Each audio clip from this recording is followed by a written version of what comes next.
Chapter 1. Summary. He lost his family due devils, which were after him for his power, but he was saved by his family friends. They took him with them and raised a strong fighter who will do anything to protect them. But one day his past returned, so to avenge his family he took off, but he was opposed by friends. Ignoring them, he left them.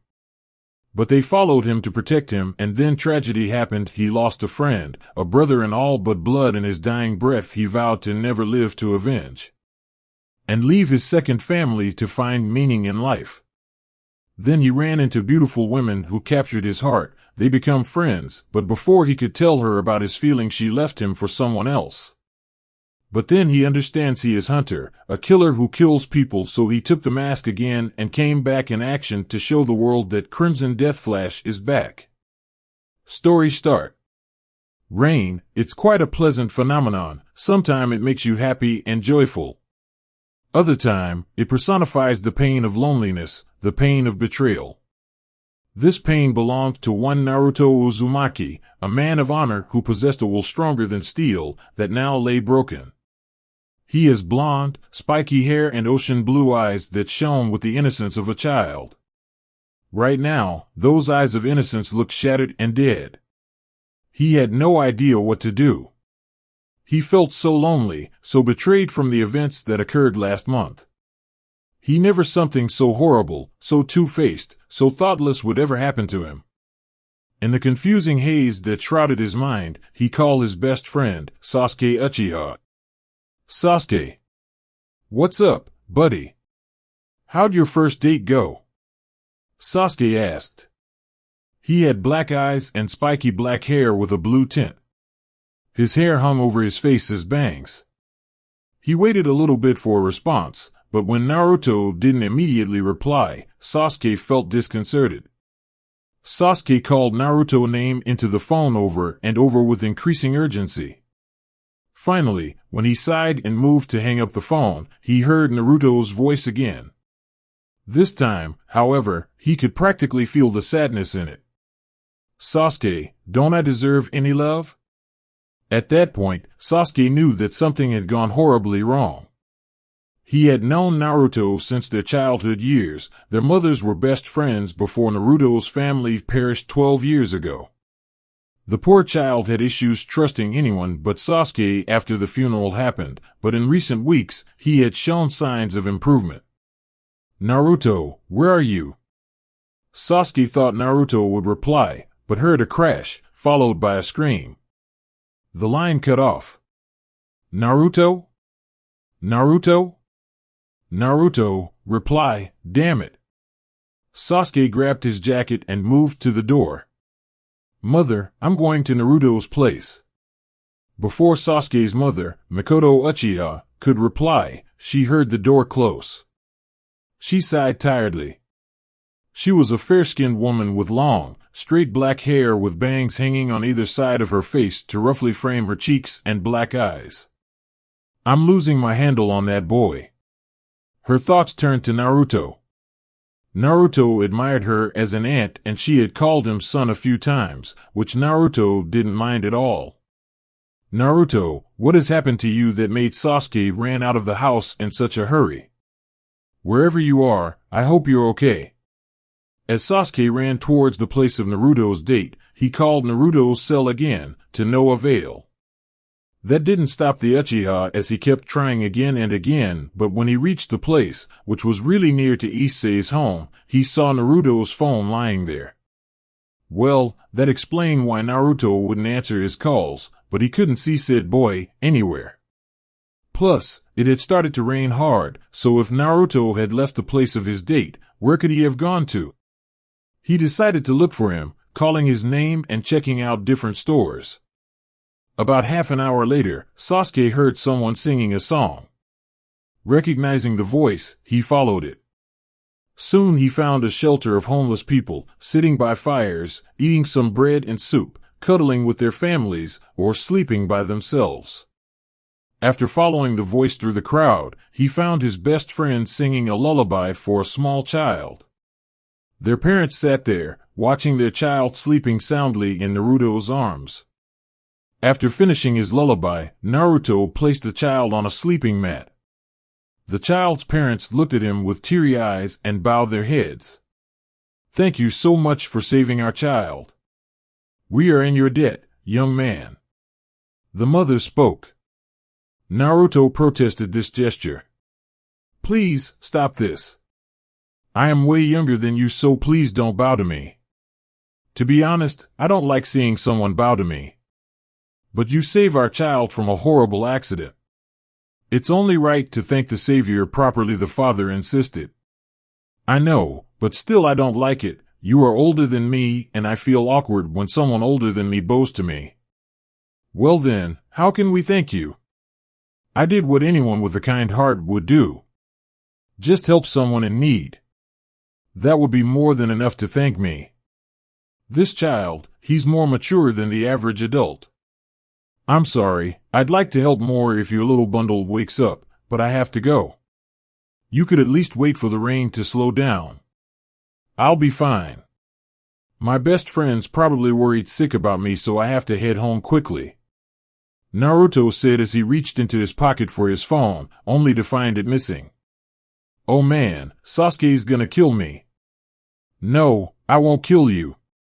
I'll just kick your ass," Sasuke said as he walked in front of Naruto. "Believe me, it'll be unlike any other ass-kicking you've ever received, so I'd start praying. Oh yeah, one more thing." Naruto knew that he'd get it good from Sasuke when they got back, but what else could he say to make it worse? "Mom wants to talk to you as well." "Well, you can't hurt me if you can't catch me," Naruto cried as he immediately left the shelter and tore off down the streets. Sasuke scoffed with a relieved smile and ran after him. How strange, the couple thought. Naruto sprinted down the streets and put as much power into his legs as he could. However, no matter how fast he ran, Sasuke caught up in a matter of minutes. He jumped, grabbed him by the back of his street, placed a foot against the small of his back, and they both fell. Naruto just lay there, staring blankly at the rainy sky. Sasuke noticed this, and so he grabbed Naruto by his collar and forced him to stand. "Look, I don't know what happened between you and her on the date, but don't worry, you will find the one for you, and she'll be 1,000,000 times better than the girl you just dated, but until then get it together, you idiot." Naruto stared at Sasuke for a few seconds, then nodded. He gestured Sasuke to let him, and he did. "What did that woman say to you on your date that's caused you so much pain?" "Nothing." "Nothing? What do you mean, nothing?" "She couldn't say anything because she wasn't there. She stood me up, Sasuke. She never ing came." Sasuke just stood there, confused and annoyed.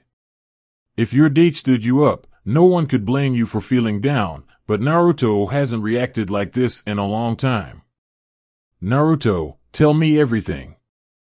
Every detail, from start to when I found you in the shelter." Flashback.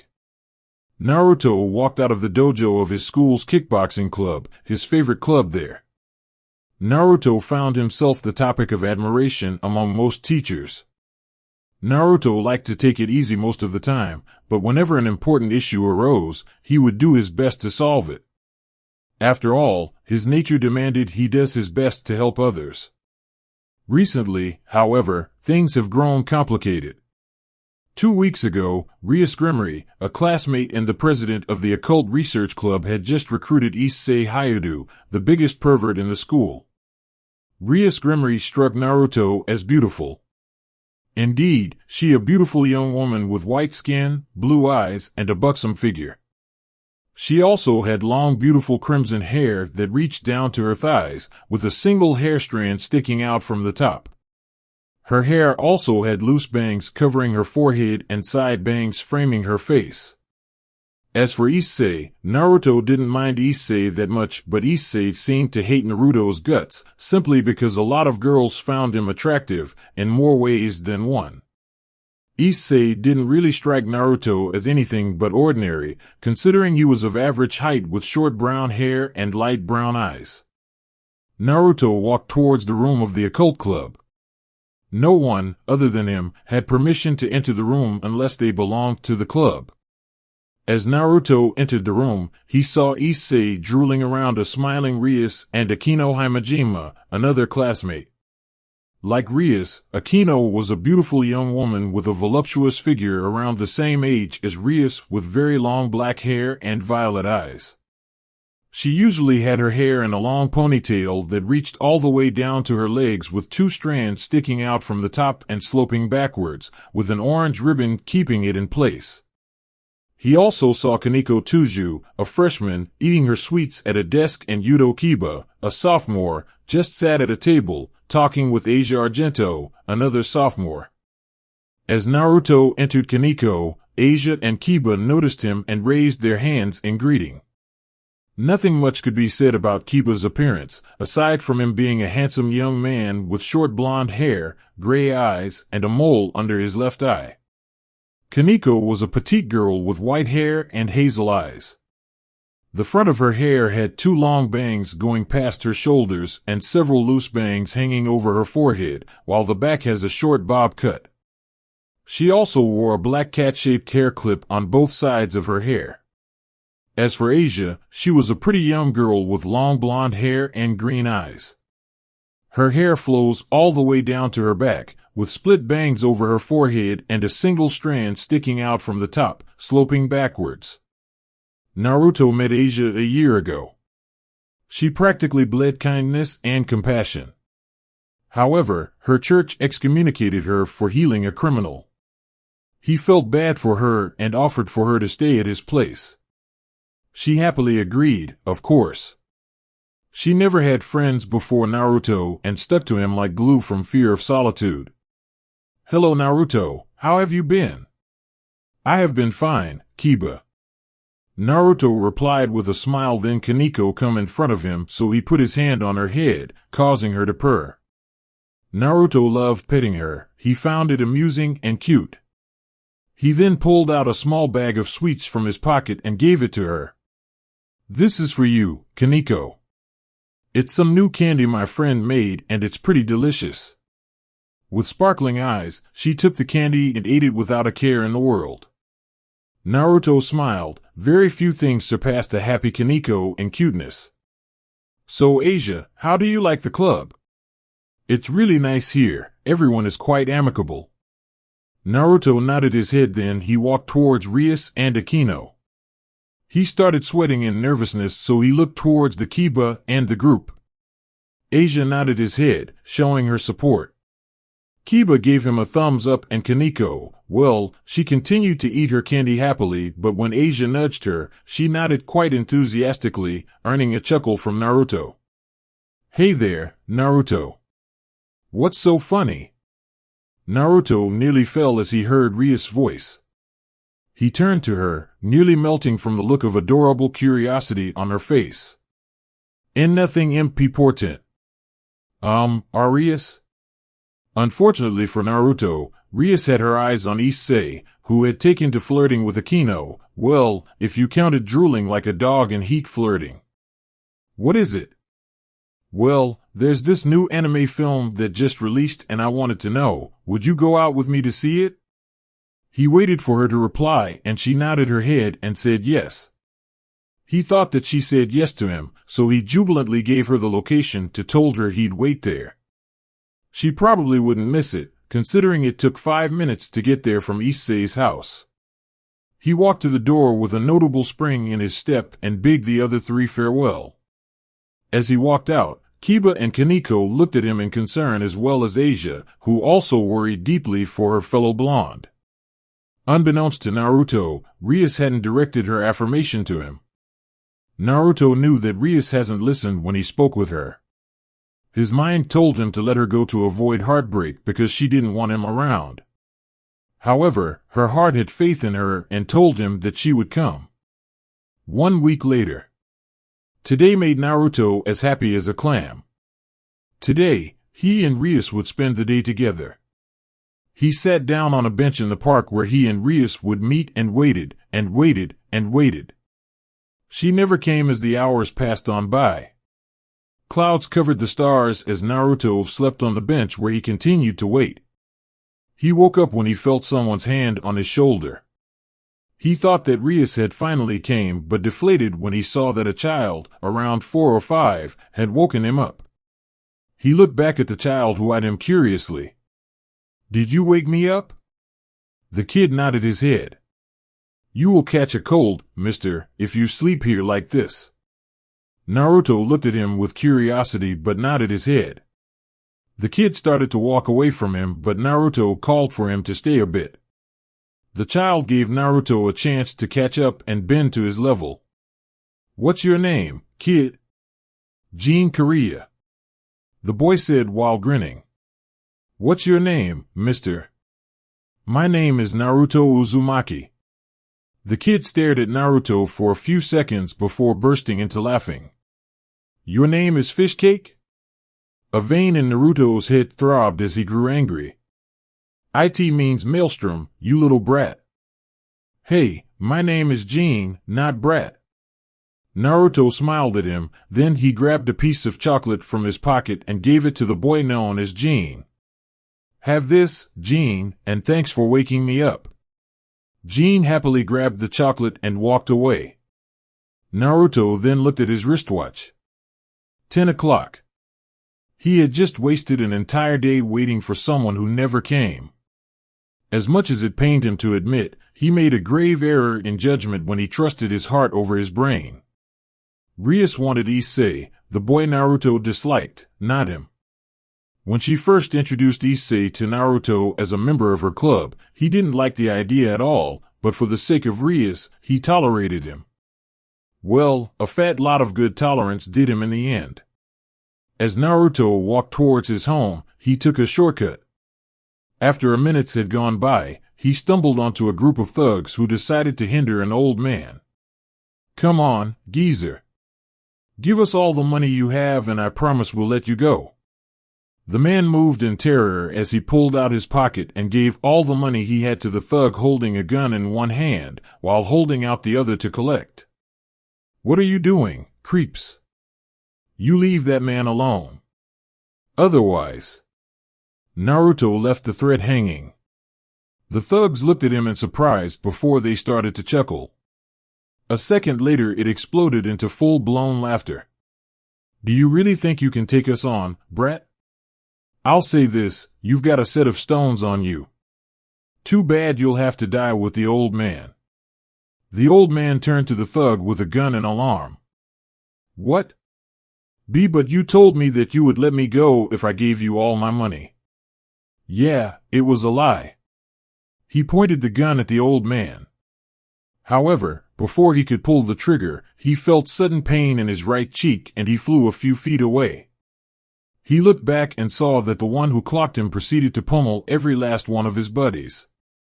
After a good 5 minutes of vengeful clobbering, Naruto tied the black and blue thugs to a nearby tree with rope. A few minutes, the police arrived at the behest of the old man. After the police put the thugs in handcuffs, Naruto saw no reason to stay, so he turned for his home. "Now just wait a minute here, young man." Naruto stopped and turned to face the man. He looked somewhere in his mid-50s but had brown hair. Naruto waited for the man to speak. Instead, the man walked up to him and bowed to Naruto.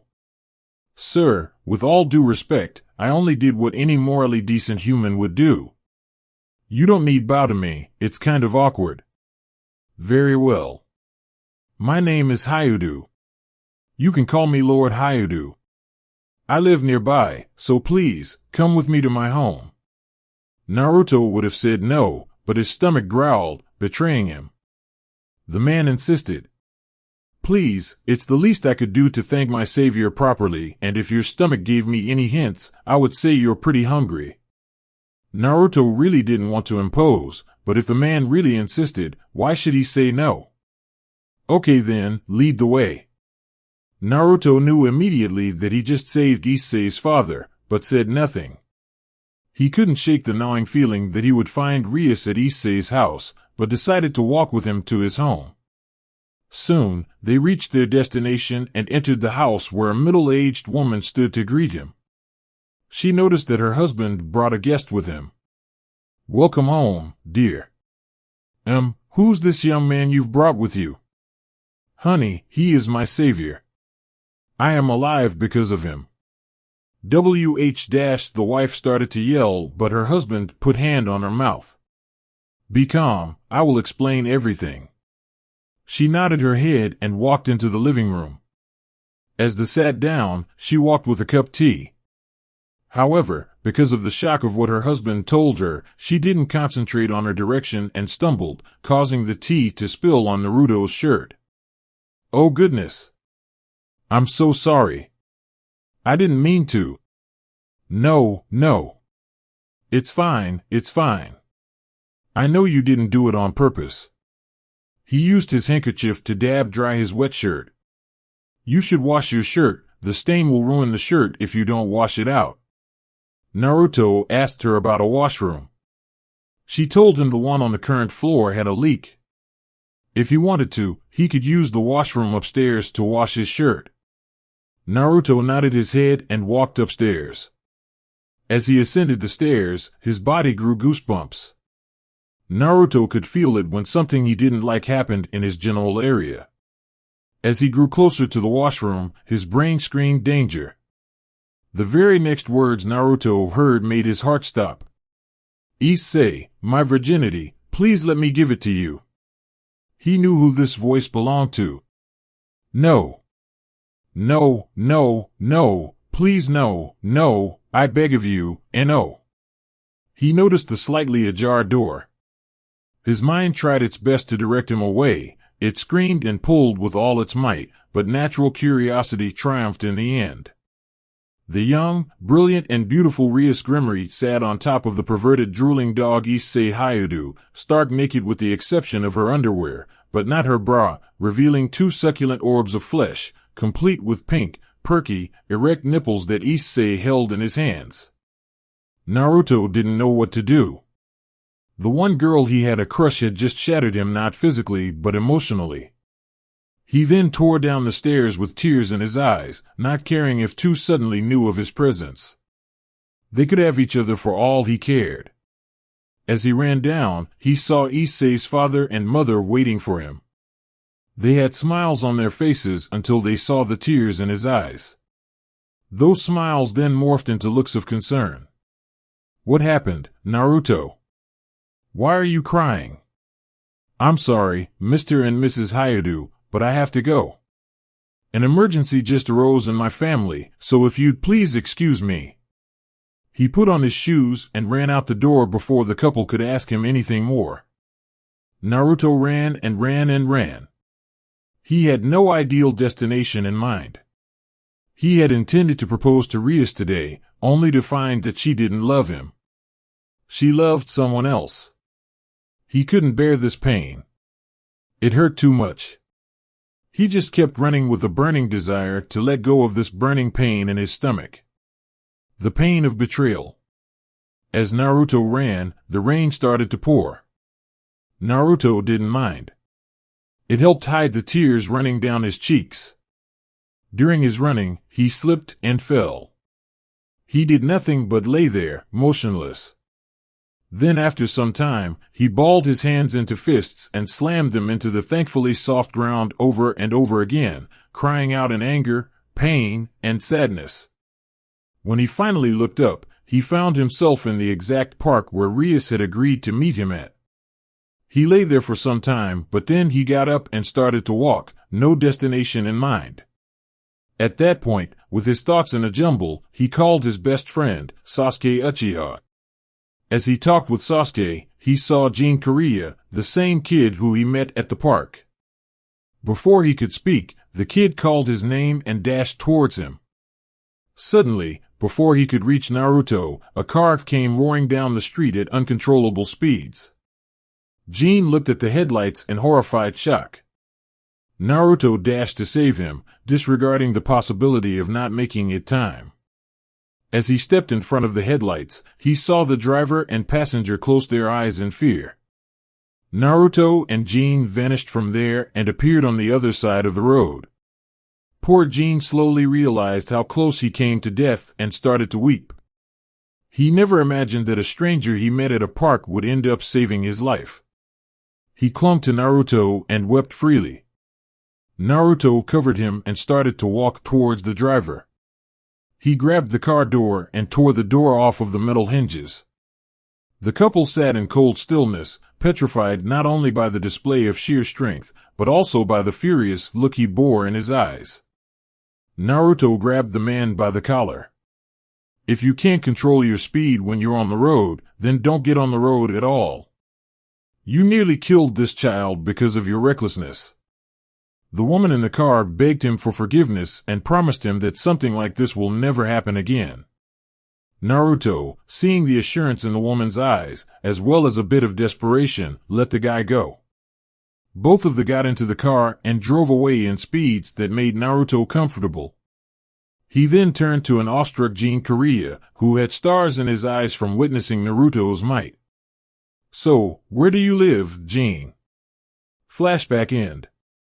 As I dropped him at his home, he asked me to stay for a bit. The rest is as you found me. Sasuke had long since turned his gaze to the ground beneath them. It had since stopped raining. He clenched his fists and the look of fury on his face could burn the coldest block of ice. After hearing what the tramp, Rias, and that dog, Issei, did to his best friend, any idiot could tell that he desired vengeance. Naruto saw this, and while appreciative for Sasuke's anger on his behalf, wanted to deal with this his own way. Don't, Sasuke. Why? You have every right to be angry. Hell, I'm angry, but what, Naruto? Sasuke damn near shouted. That bitch is sleeping with some panting bastard. She betrayed your trust, yet you're telling me not to go after them? Naruto turned to Sasuke with eyes of sub-zero temperatures. 1. You'll tell no one about this. 2. She didn't betray me. I was the fool who fell in love and this matter is closed. You'll tell no one about this, not Rias, and especially not Grandma. Sasuke just stared at him. I understand it will be difficult for you, but the last thing I need is for her to figure out I was watching her and that dog. Just keep this between us for now. Sasuke ground his teeth, but nodded his head at that. Both of them got up from the ground and started to walk. So you used your power, huh? Yes, but it was out of anger. Still, I think it's time, Sasuke. Time for what? Naruto turned to Sasuke, seriousness burning in his eyes. It's time for me to hunt again. Sasuke looked at him with wide eyes. Are you sure? You haven't done any training in the past few years, so you'd have to train yourself to the bone. Right now, I'm leagues above you in strength. Sasuke vanished from Naruto's sight and appeared few feet away from him and spoke speed, too. Naruto chuckled. Be that as it may. Naruto spoke before he threw a punch towards Sasuke's face, who just barely dodged. I still pack a mean punch. What are you doing, you idiot? Reminding you of my place atop the pecking order. Naruto smirked. Sasuke scoffed. Who told you that you're still the boss? Naruto grinned at Sasuke. No one needs to. I know for a fact that if I can knock you off your game with one of my normal punches, I'm still the boss. Sasuke's eyebrows twitched so he closed his eyes. Like hell you can order me around. When Sasuke opened his eyes, Naruto had turned in a different direction from him. What are you bitching around? Go home, Sasuke. Tell Aunt Mikoto not to worry, I'm fine, at least for now. He mumbled. Sasuke didn't leave it alone just yet. I know you're not fine, but I will head home and tell Mom that you're okay. Is there anything you want me to tell her? Naruto shook his head and walked towards his home with an attitude that he never showed in public.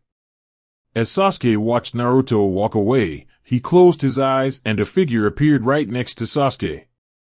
Are you sure he's going to rejoin? I may be new, but he doesn't look all that powerful to me. Sasuke shook his head and chuckled. If you doubt his skills, then, where's your scarf? The woman noticed now that her scarf had disappeared. She stood in shock. How can my scarf be gone? I know I was wearing it a few moments ago. Look over there. Sasuke pointed. As she followed his finger, she saw her scarf wrapped warmly around Naruto's neck. The women smirked at the blondes retreating back. He's quite quick. The difference in your speed is not that much. Both of you are evenly matched in terms of speed. Then how he was able to move that fast? I didn't see him move. It's his sacred gear. The end it possesses the ability acceleration to increase his fighting abilities to unknown level for few seconds. Still think he's weak, Yoruichi Shihoin? Yoruichi just smirked. She was a slender and well-endowed woman of average height. She had dark skin, golden irises, and black hair. Her hair was waist-length and kept in a ponytail with chin-length bangs framing the sides of her face. She wore a black, backless, sleeveless undershirt, an orange overshirt with 2 white straps on each shoulder, a large beige sash around her waist, and black stretch pants with a pair of lightweight brown shoes. You are really interesting, Naruto Uzumaki. I am gonna love having you. Sasuke saw the spark in her eyes and sighed. Naruto, you better watch yourself, buddy. This one's into you. Naruto shivered. I bet it was that woman. He surmised as he wrapped the scarf around himself tighter. As he reached his home, a regular 2-story house, he rung the bell. A second later he heard someone reply, and then he heard footsteps. As the door opened, he saw the smiling face of Asia, the little blonde nun he took in. He smiled back, despite everything that had happened today. I'm home. Oh Naruto, welcome home. As Naruto walked, he removed his shoes. Naruto, you're soaking wet. Let me get you a towel. It's fine, Asia. I was going to take a shower anyway. He walked in the bathroom, disrobed, and then stepped into the hot bathtub. As he relaxed, he thought back to the talk he had with Sasuke in the park, as well as the ebony-skinned beauty who he snatched the scarf from. She was so gorgeous. Maybe even more than Rias. He then shook his head. Damn it, Naruto. Now's not the time. You've got to get yourself ready for training. As Naruto was thinking, the bathroom slid open and a woman walked in, stark naked. It was the very same woman he saw at the park, and being a teenager and human, he almost screamed but controlled himself. If Asia heard her voice, she'd come running, and if she saw this attractive naked lady, Naruto would have more to worry about than just a broken heart. Who are you? He asked quietly. Yoruichi looked at him with curiosity. She looked up and down his rugged body and approved of what she saw, especially his half-mast member, which made her giggle. Naruto got annoyed at this. Why are you laughing and why are you here? Yoruichi suddenly vanished and appeared in front of Naruto's face and leaned towards his ear. Gotta say, kid, your package is rather impressive. Naruto's face got redder than a tomato. Feeling violated, he covered himself with his hands as the dark-skinned goddess in human flesh relaxed in the bathtub. She noticed Naruto still stood with his hands covering his manly bits. Smirking, she outstretched her arm and pulled one finger towards her and the bathtub. As a man, it went against his values to turn down a woman's proposition, plus his heart needed healing, so he also joined her in the bathtub. Yoruichi moved her legs around Naruto's masculine chest, enjoying his callous abdominal and pectoral muscles. The graceful and rapid patterns of her legwork drove Naruto close to the edge. She then started to press her boobs on his right hand, and her right hand slowly moved all over his body. She had also intertwined her legs with his. Naruto's grip on his composure continued to loosen and loosen, so she moved towards his face. Yoruichi could feel it just as well as she could see it. Her lips were so close to his, even the slightest movement of their head would result in a kiss. It took everything Naruto had not to lose himself to the temptation of this deadly seductive woman. He thought of an awkward moment he experienced with Rias and Aquino, and then all the memories came rushing to him like a flood.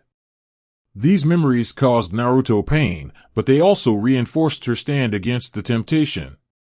He bowed his head slightly and her lips met his forehead instead of his own lips.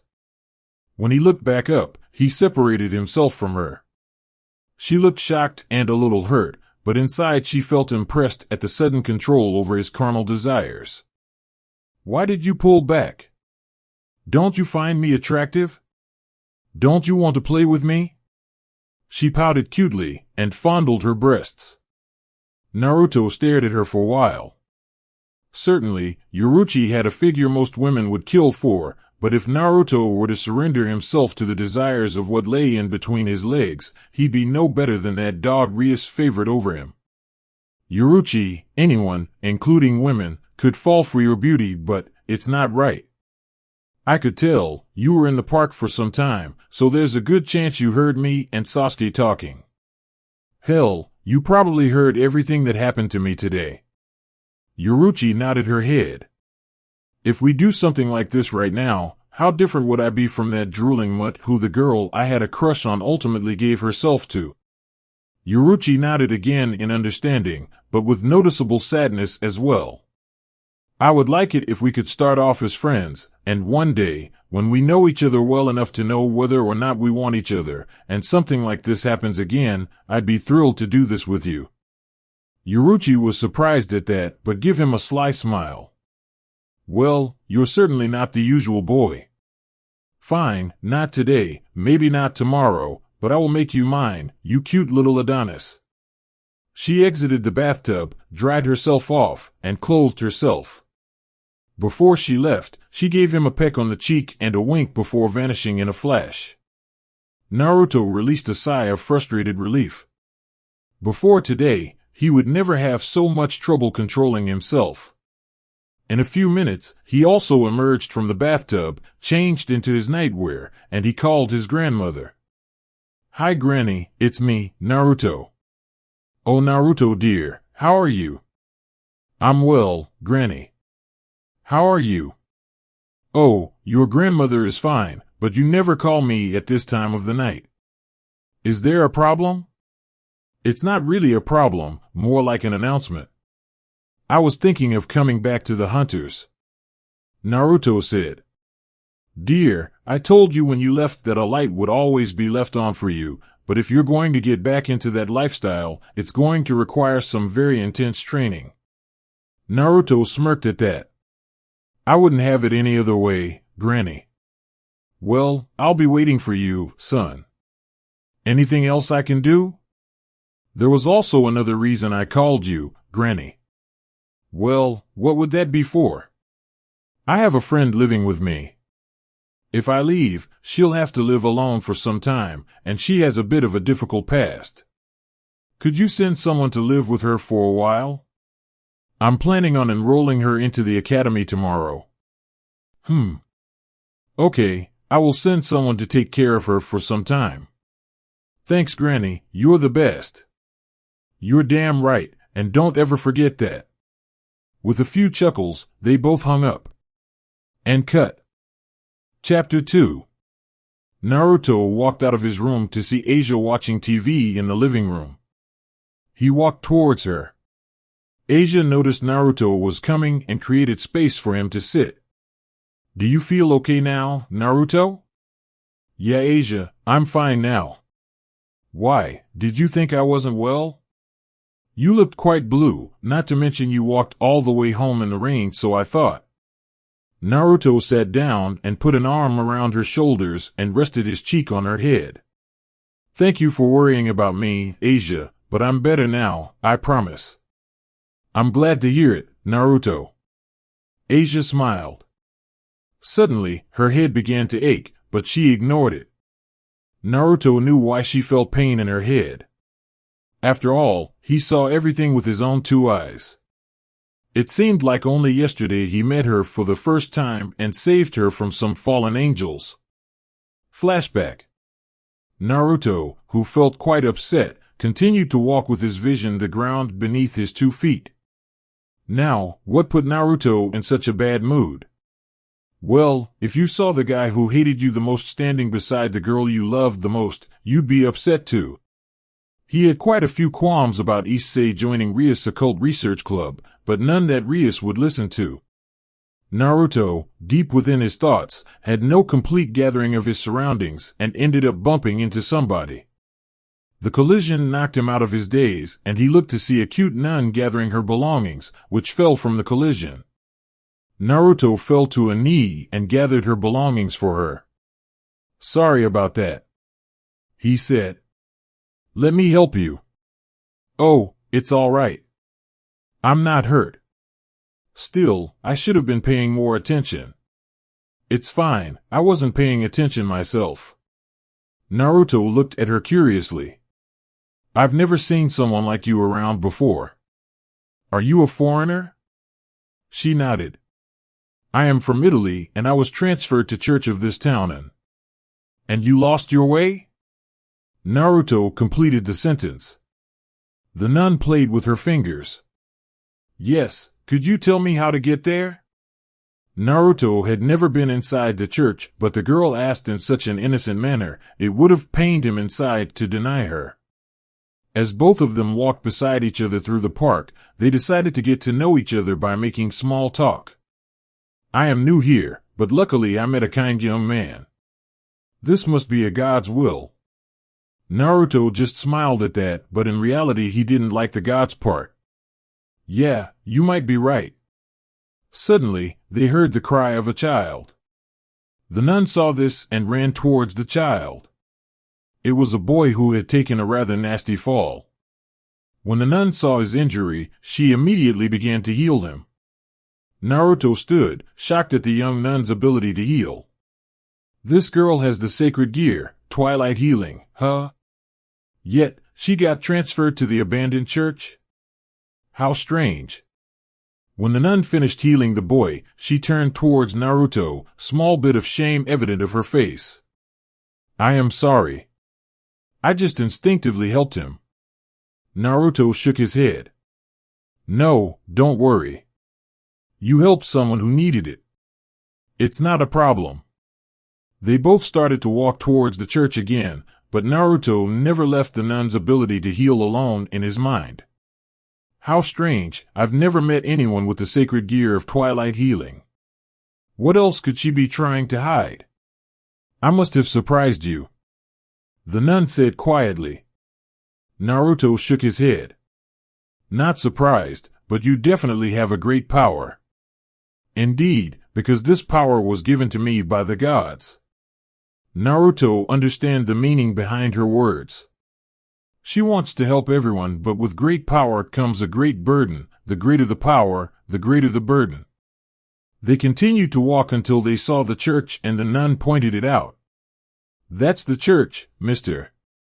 Thank you so much for helping me. Would you like to come with me?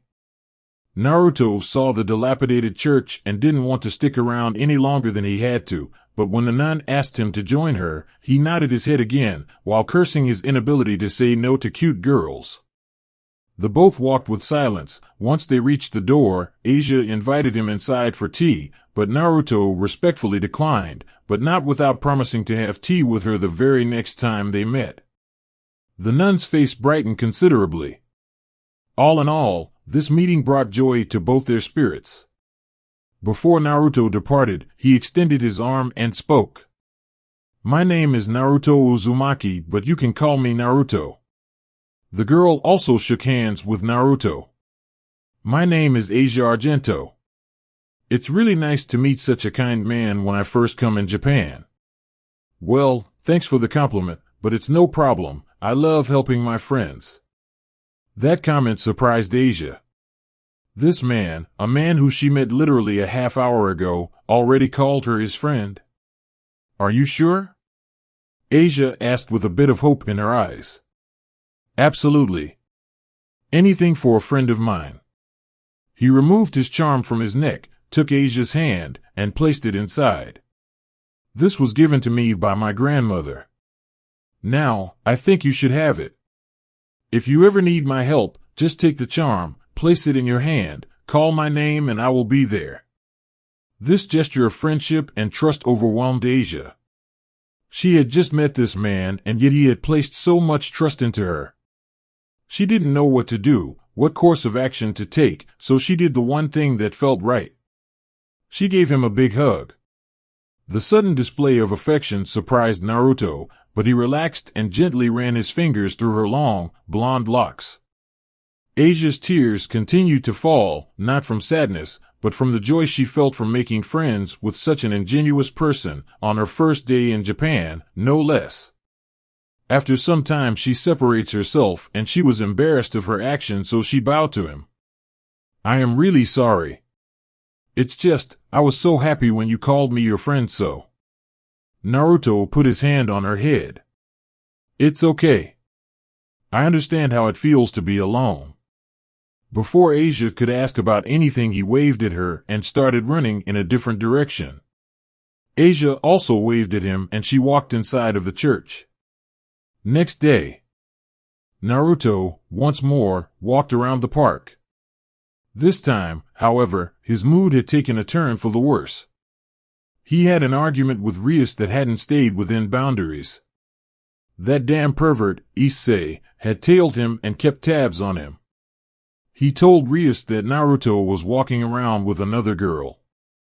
When Naruto confirmed it, this made her angry, but when he pointed out she had recently spent much more time with Issei, she became angrier.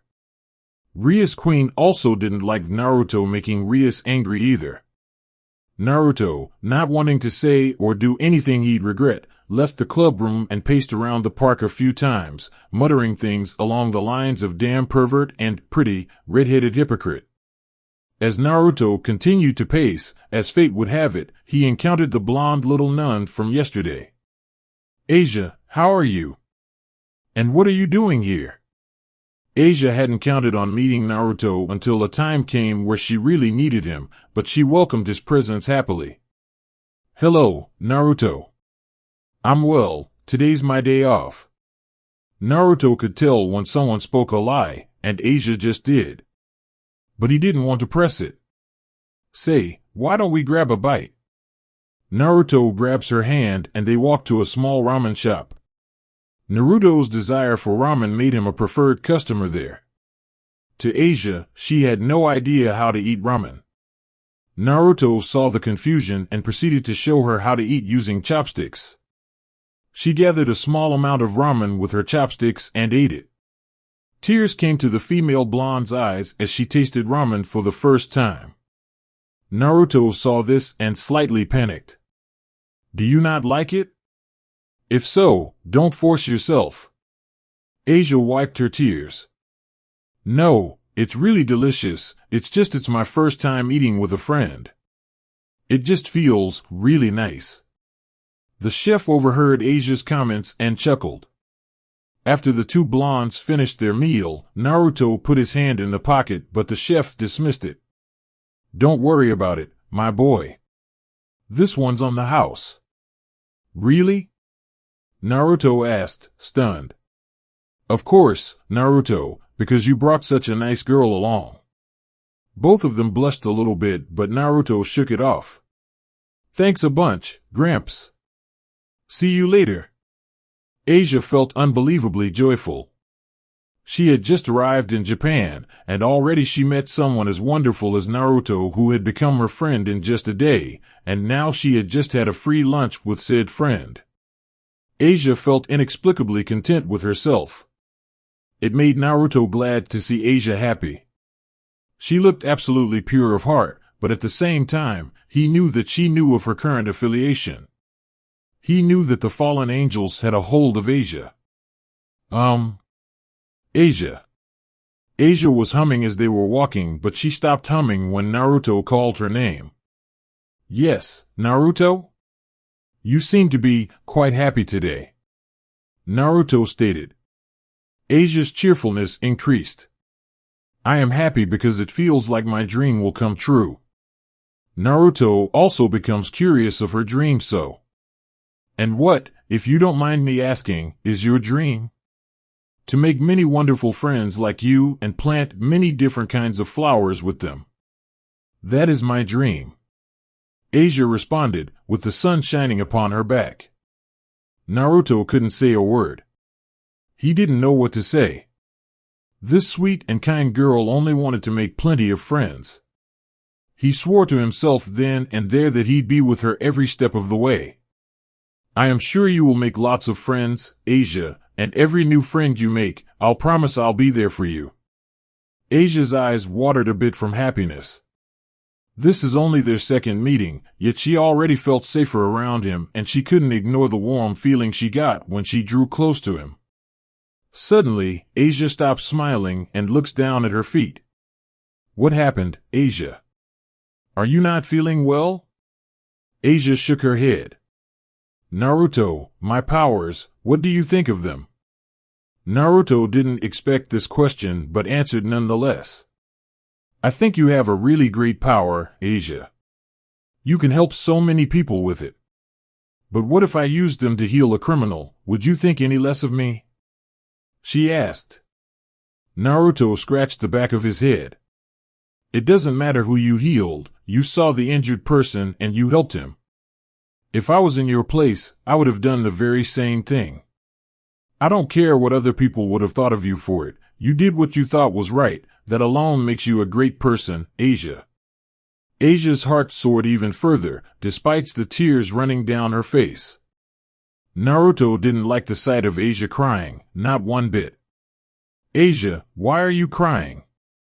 It's just, Asia choked out while wiping her tears. I actually did heal a criminal, but the church called what I did a sin. As a result, I was excommunicated from the church. Naruto, you are the first person who told me it doesn't matter if I healed the criminal or not. You're the first person to look at what I did and not call me a sinner. Naruto's heart ached. He brought his fellow blonde into a warm sudden contact surprised Asia. Don't worry, Asia. I will never call you that, and it doesn't matter who you become in the future, I will make your dream reality. That's a promise. She had tried to stop crying when Naruto brought her in, but when he made that promise, the waterworks ran again. Naruto then noticed someone with a medium level of dark angelic power was watching them. He noticed that the perverted dog was also watching them, but he focused on the bigger power and it looked a bit familiar, so Naruto broke the hug. Asia, wait here. I'll be back in a minute. She nodded her head and Naruto started to walk towards public washroom. As soon as Naruto left, Issei walked in front of Asia and started gazing at her. The staring made things really awkward for Asia, but Naruto told her to wait.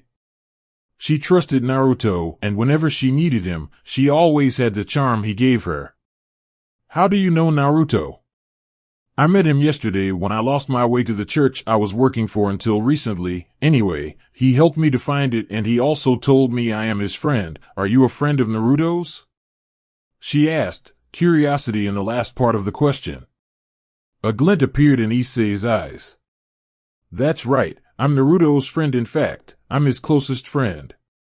Asia, happy to get know one of Naruto's friends, especially his apparently closest friend, smiled brightly. My name is Asia, who are you?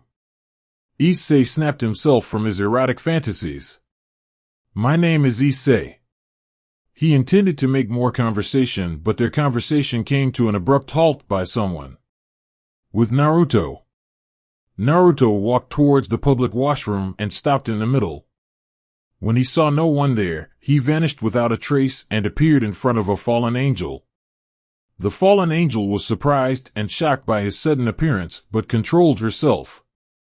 Naruto stood on one of the pillars and his eyes narrowed at the fallen angel in front of him, an attractive young woman with violet eyes. She had long black hair down to her hips. Her large bust betrayed her slender form. What are you doing here, Rainier? Rainier jerked her body towards the voice, but when she saw who stood before her, she felt tremendous amount of fear. Why wouldn't she? The man who stood in front of her was the man she feared the most, the same person who killed her subordinate who wanted to have fun with human women. She gulped loudly. I won't ask you again, Rainier. Why are you here? Answer quickly and honestly. Rainier cursed her bad luck for having someone like Naruto appearing in front of her at such a time. She knew she couldn't fight him, she'd die. I'm here for that nun. Why? Because she is our subordinate, so I was here to take her back to the church. You mean the same church that excommunicated her? Sorry, but no. Asia will be living with me from now on, and if you have any problems with that, then by all means, go tell Azazel that Asia is now under my protection, and if anything happens to her, there will be consequences. Rainier could do nothing but nod. He nodded in return, internally grateful for the opportunity to end things without bloodshed. Naruto suddenly felt a sudden spike of power, and it was coming from Asia's place. Of course it couldn't end without bloodshed, why would it? He growled. He prepared to teleport, but he had to dodge an attack, lest he lose his head. When he looked up at the assailant, the sight of a fallen angel didn't surprise him, however the 6 wings did. Rainier immediately recognized the newcomer and shouted in protest. Master Kenta, please don't attack him. Why not? I have 6 wings and am much more powerful than you. Naruto jumped on the ground and calmed himself, then he got into his stance. Why are you attacking me? It's quite simple, really. We want that nun's sacred gear. Naruto's hair shadowed his eye and a white aura began to cover his form. So you plan to take her sacred gear away from her? Indeed. We will rip it out of her and use it for ourselves. But before we kill her, we just might dash. The fallen angel couldn't finish his sentence because a punch with the concussive force of a boulder went straight to his chest. Kenta couldn't say a word, he could only choke on the blood pooling in his throat as his heart ceased beating. He stared at Naruto, realizing too late why his subordinate begged him not to fight. With a splash, his body fell into a fountain, lifeless and growing cold. Naruto looked at Rainier with unimaginable fury. If you even dare to touch her, I will erase your existence. Rainier looked at him with fear. She could do nothing other than nod as she vanished in a hurry. Naruto vanished from there and appeared where he left Asia, but he saw that Issei had a few wounds. He ran towards Issei, who yelped at Naruto's sudden appearance. But if Naruto's appearance startled him, then the look of fury he gave to Issei would haunt the pervert's nightmares for days. Where is Asia? Issei couldn't possibly tell him that a fallen angel had taken her. He'd never believe him, or if he did, he'd more than likely beat him into oblivion for not doing more to protect her. So he started to walk away, avoiding the question. Naruto obviously wouldn't have it and grabbed his shoulder, causing him to wince. I asked you something, Mutt. A girl was sitting here. Where is she now? I don't know. What are you talking about? What girl? I didn't see any girl in a nun outfit. I didn't say she was wearing a nun outfit.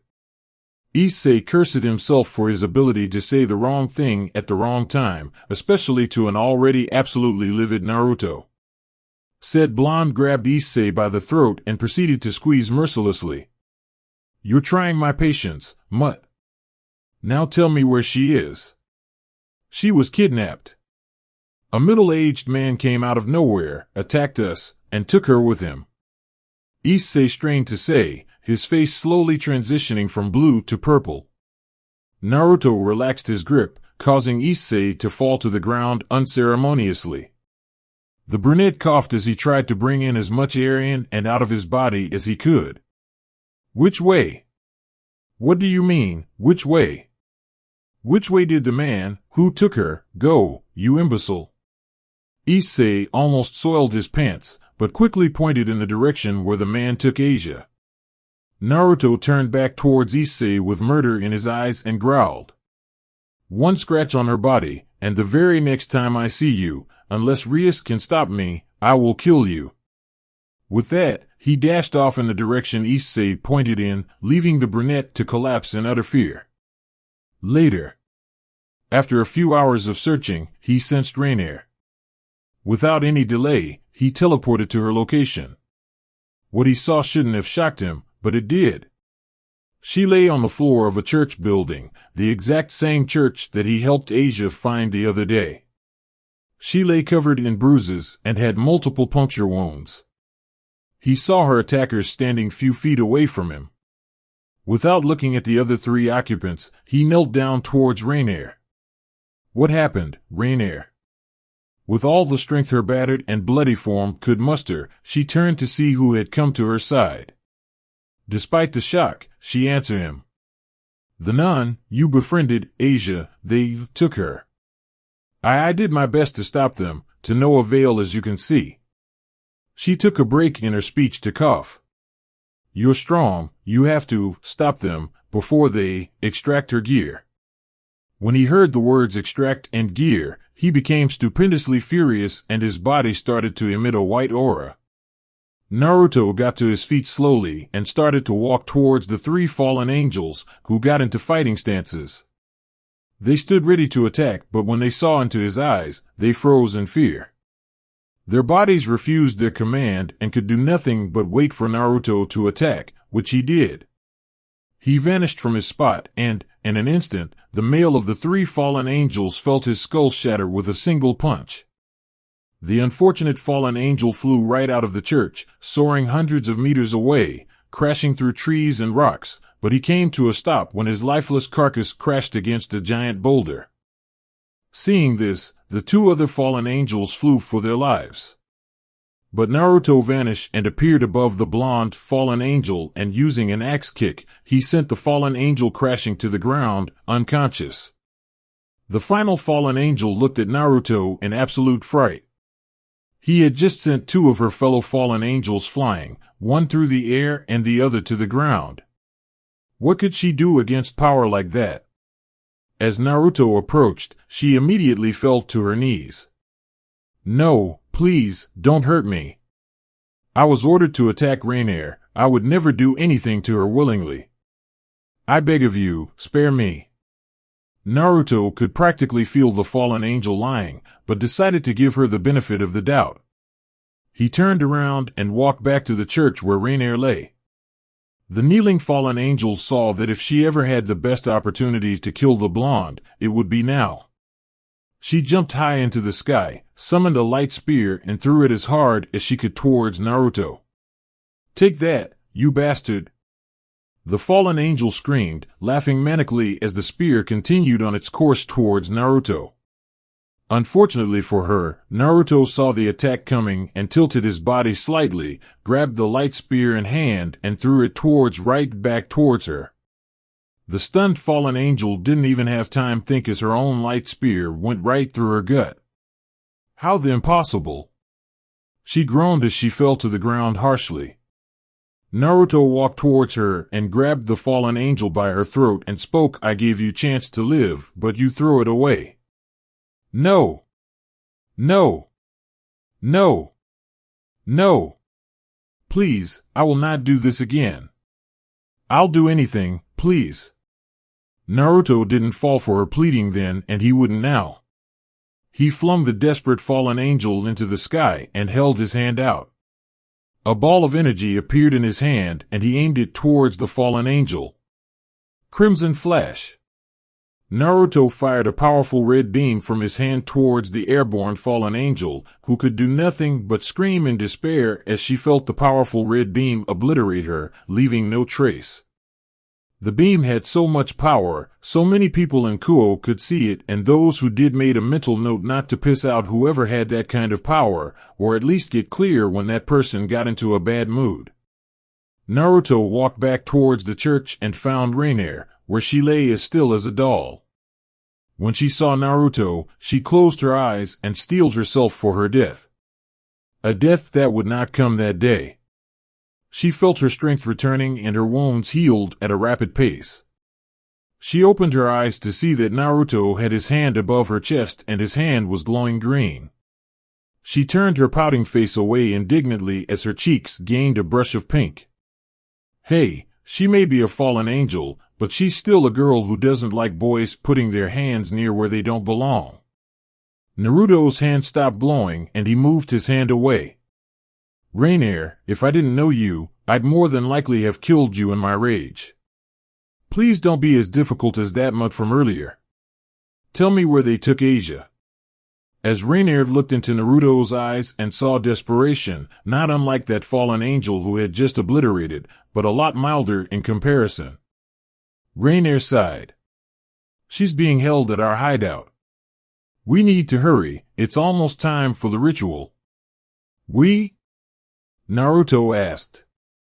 You don't know where it is, dummy, so I have to take you there. Gee, Rainier. Thanks. Naruto smiled graciously. I'm not doing this for free, dummy. I expect you to pay me back. Also, I'm determining when. Rainier snapped, poking her finger into Naruto's chest. Well, Kuo wasn't made in a day. Naruto thought, but nodded his head, and both of them teleported to base of the fallen angels, also known as the Sanctuary of the Fallen. The Sanctuary of the Fallen. As Naruto and Rainier entered their church, they saw a psychotic exorcist holding a holy sword and a gun. Rainier hissed at him. She never liked this man. What the hell are you doing here, Freed? She asked with impure disdain in her voice. The name named Freed looked at them lecherously. Well. Rainier dear, how nice of you to join us. What am I doing here, you ask? Well, I'm here to kill your boyfriend and then, well, I'm sure a beautiful fallen angel such as yourself can get some ideas. Rainier flushed crimson when Freed called Naruto her boyfriend. It certainly didn't help when she had to hold on to him in order for her to take to the sanctuary. Her musing, however, came to a halt when she sensed how tense the blonde beside her felt. Very few fallen angels knew of Naruto's power, and unfortunately for Freed, he did not know. Do not cast those eyes upon me, scum. I am Freed, exorcist extraordinaire who sets innocent humans free from the demons that possess them. Naruto started to walk towards Freed slowly. There are 3 different kinds of people I despise. I hate liars, especially those who lie to themselves. I also hate traitors. But worse than that, I absolutely despise anyone who believes they can have their way with any woman without consequence. You just happen to be all 3. Naruto suddenly vanished from his view and kneed him in the right side of the face. The force caused so much pain that Freed knew pain and only pain. He flew to the other side of the room and crashed against the wall, slumping down from the wall. Satisfied with the sight of an incapacitated liar/traitor/potential rapist unconscious, Naruto focused on rescuing Asia. The fallen angel and blonde descended to the basement when they saw Asia. Her head slumped down as chains bound her to a cross. A fallen angel with 6 wings turned to them with a maliciously triumphant look on her face. Well. You actually arrived. Good, I was starting to get bored. This little bitch kept going on and on. Oh, Naruto will make you regret this, and Naruto's not gonna let you get away with this. I've heard of fangirls, but come on. This brat has it ingrained in her head that you're here Prince Charming. Well, your white horse wasn't fast enough. The ritual has already been completed. Naruto suddenly appeared in front of the fallen angel and punched her in the gut with earth-shattering force. She crashed into the wall behind her and spat out blood at her spine bent forward. Naruto destroyed the cross and caught Asia gently. Asia, please say something. Anything. He called desperately. He wanted to hear her voice again. Asia slowly opened her eyes, and when she saw Naruto crying, she felt sad for making him cry. Naruto. Naruto looked towards her as she called his name. She smiled adoringly at him. I'm sorry, Naruto, I wasn't there when you returned. Naruto looked at her with concern and shock. How can she be concerned more about me than her own self? Naruto hugged her tightly. It's not your fault, Asia. I was the one who was late. I should have gone back to you faster so this wouldn't have happened. Damn it, Asia, I'm sorry. Naruto groaned as more tears came down his cheek. Asia raised a free hand to wipe the water from his face. Don't be, Naruto, you were my first friend and you accepted me, despite the fact that we were strangers only yesterday. I regret nothing, because I got to see my first friend, my best friend, again. Her hand slipped from her face and fell to her side as her body relaxed. Naruto's eyes widened from shock. Asia, the girl he had come to care for so much in such a short amount of time, gone. The fallen angel floated towards Naruto, holding her stomach as she landed in front of him. She held a light spear as she snarled at the distraught blonde. Cheeky brat! You dare raise your hands against the mighty Diane. The crime you have just committed will receive no forgiveness and the penalty is death. With a cry, the fallen angel named Diane hurled her light spear at Naruto, who could not move due to his shock at Asia's death. However, just before the spear could pierce his heart, a second light spear intercepted the one thrown by Diane, causing them to explode safely away from the blonde. The explosion snapped Naruto out of his shock. He looked towards Rainier, who stood surrounded by many exorcists. Naruto, don't just kneel there dumbfounded. Why do you think we came here in the first place? Snap out of it. Naruto, with renewed determination, wiped the tears and looked towards Diane with pure anger. He then collected Asia in his arms like a bride and leapt towards Rainier. He looked directly into the eyes of the fallen angel, who blushed slightly and shuddered under his powerful gaze. Rainier. Why yes? Take Asia and get to cover. He handed Asia into Rainier's arms. Rainier looked at the blonde and sighed. Naruto, you better make sure come back alive. I need to cash in on the deal we made, remember? Naruto nodded, then Rainier flew away from the area. Naruto turned towards Diane and glared coldly at the fallen angel. How could you have done something like this to someone as kind and credulous as Asia? She came here to find friends who would accept her. Friends? Oh ho ho ho ho ho ho. You are a funny one, you know that? I could care less what that spineless twerp wanted. All I needed was her sacred gear, now I can heal myself over and over no matter the injury. So you had her kidnapped, beaten, and murdered just so you could have her sacred gear? Naruto asked coldly. Memories of his time with Asia flashed before him as his hair shadowed his eyes. But of course. As Diane uttered those words, she felt a huge rush of power heading towards her. Diane closed her eyes because of the sudden force, but when she opened her eyes, the sight of a muscular Naruto covered in a yellow aura stunned her. Naruto glared at Diane intently, making her balk.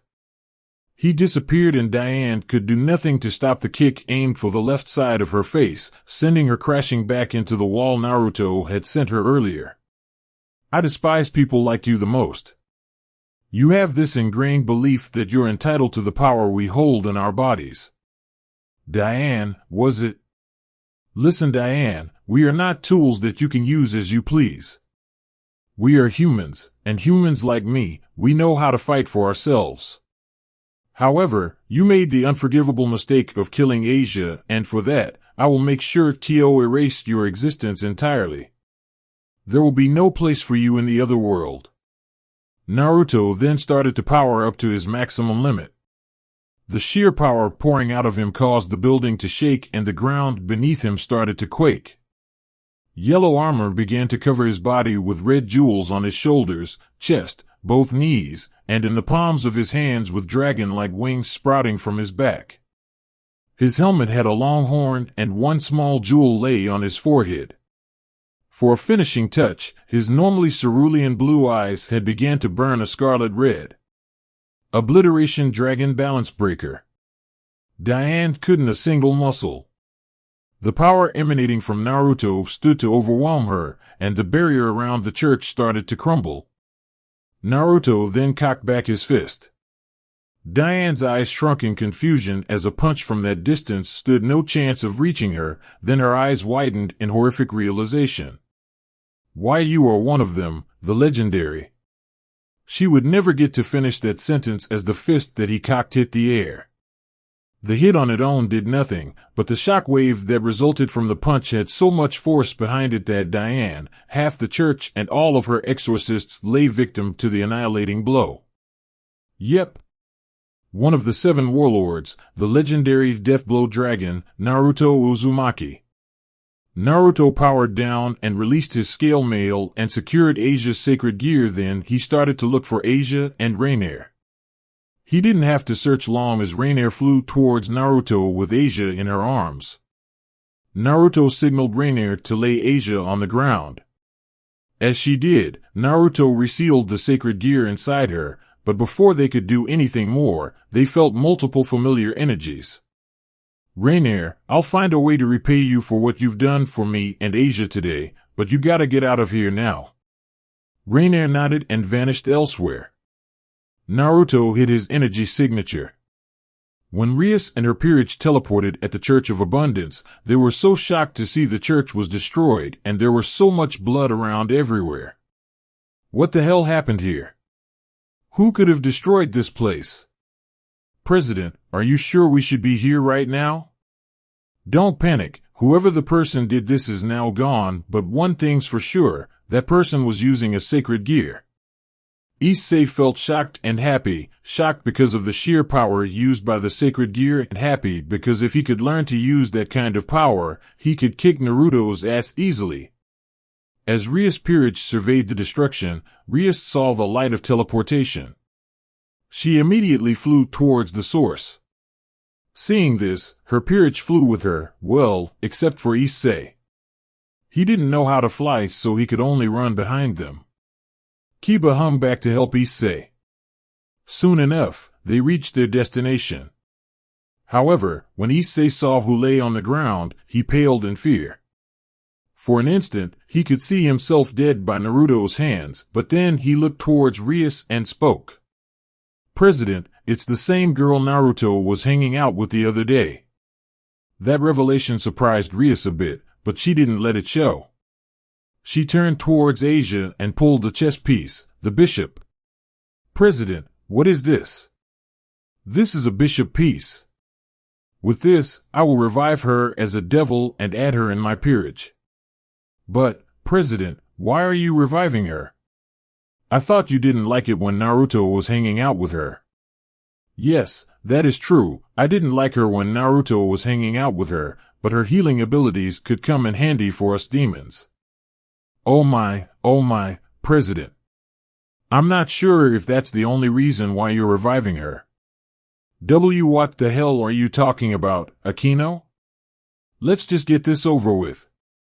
Rias spoke with a flushed expression. As Rias placed the bishop piece above Asia, she spoke in a voice with much more power than she held. I, Rias Grimory, hereby order you, Asia Argento, to heed me.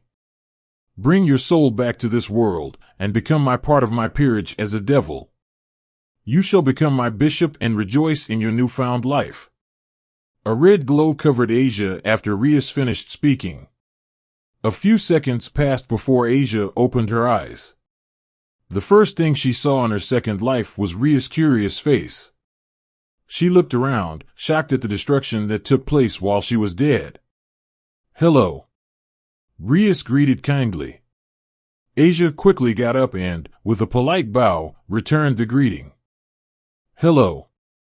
My name is Rias Grimory, and I have resurrected you as a devil. Hearing this, Asia became a bit sad before she remembered Naruto's words. Don't worry, Asia. I will never call you that, and it doesn't matter who you become in the future, I will make your dream reality. That's a promise. Remembering those words brought a small smile to Asia's face as she looked towards Rias, but then her eyes fell on Issei, who she instantly recognized. Hello, Hayadu-san. It's nice to see you again. All right. It's nice to see you, again. Issei said, blushing at the use of the honorific. Asia suddenly appeared in front of Rias. Are you all friends with Naruto-san?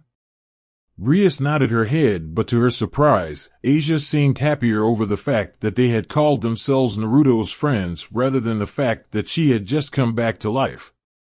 Asia, why are you so happy? Naruto told me that he has some friends who are all really good people. He told me any friend of mine is a friend of his and vice versa, so if you're all Naruto's friends, then you're all my friends too, right? Rias Peerage didn't know what to say, but Rias smiled at her. Right, Asia.